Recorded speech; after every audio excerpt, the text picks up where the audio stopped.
നമസ്കാരം, കൊട്ടാരക്കര മീഡിയയിലേക്ക് സ്വാഗതം.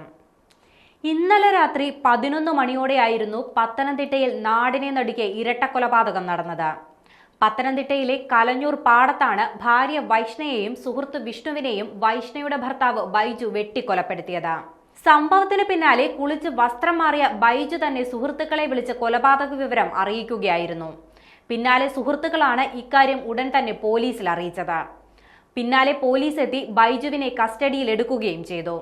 വൈഷ്ണയ്ക്ക് രഹസ്യ ഫോൺ ഉണ്ടായിരുന്നതായും അത് ഇന്നലെ രാത്രി ബൈജു കണ്ടെത്തിയതായും ബൈജു പോലീസിന് മൊഴി നൽകിയിട്ടുണ്ട്.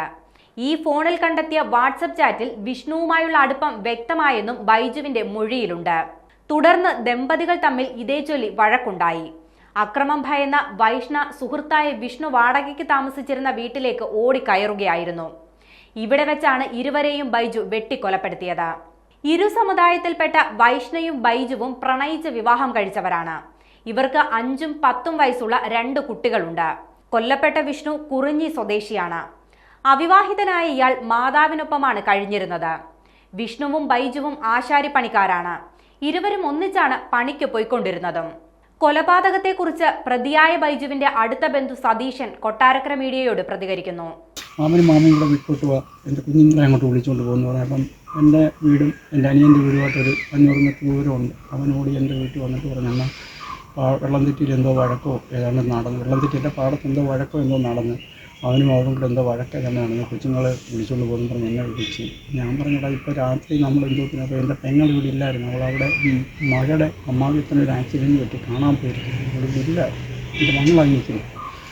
അപ്പം ഞാൻ അവനോട് ചോദിച്ചെന്ന് പറഞ്ഞാൽ അല്ല, നമുക്ക് അവിടെ വരെ പോകാമെന്ന് പറഞ്ഞ് ഞങ്ങൾ മരുന്ന് ഇവിടെ വന്നു. എന്നിട്ട് അവിടെ വന്ന് ഞാൻ ഈ പരിസരത്തുള്ളവരോട് ചോദിച്ചെന്ന് പറഞ്ഞാൽ അവിടെ എന്തോന്ന് അറിയത്തില്ല, അവനെ അതുകൊണ്ട് വെട്ടി അവളെ വെട്ടി അവനെയും വെട്ടി മരിച്ചു പോയെന്നാണ് തോന്നുന്നു.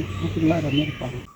എന്താ സംഭവം എന്തെങ്കിലും അറിയാമോ? നമുക്ക് ഒരു സംഭവം ഇവർ തമ്മിൽ സാമ്പത്തിക പ്രശ്നമുണ്ട്. ഈ വീട് തന്നെ വെച്ച 10-20 ലക്ഷം രൂപ കടത്തിലാണ് വീട് വെച്ച് ഈ നിത്യം കൂലിപ്പണി ചെയ്താൽ ജീവിക്കും.